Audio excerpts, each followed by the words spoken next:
কিশোরগঞ্জের ভিতরে আজকে এমন একটি অচিন গ্রামে গিয়েছিলাম, যেই গ্রামটি দেখতে ছবির মতো সুন্দর। এই জায়গাটিতে আসলে আপনার এক মুহূর্তের জন্য হলেও মনে হবে আপনি চলে এসেছেন কোনো এক রূপকথার জগতে।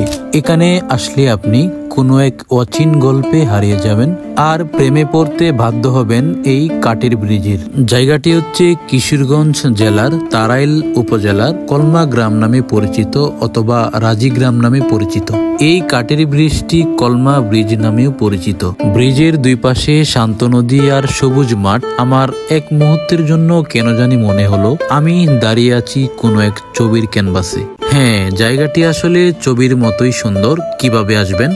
কিশোরগঞ্জ থেকে প্রথমে চলে আসবেন তারাইল উপজেলার তারাইল বাজারে। তারাইল বাজার থেকে মানুষকে জিজ্ঞেস করবেন কলমা অথবা রাজিগ্রামে কোন দিক দিয়ে যাবেন, মানুষ আপনাকে দেখিয়ে দিবে। অথবা আপনারা যদি বলেন এই কাঠের ব্রিজে কিভাবে আসবেন, মানুষ আপনাদেরকে দেখিয়ে দিবে। তারপরেও যদি না বোঝেন আমাকে মেসেজ করবেন, আমি আপনাদেরকে বুঝিয়ে দেব। তো ভিডিওটি ভালো লাগলে একটি লাইক করতে পারেন, আর যদি পারেন একটি শেয়ার করে দিবেন।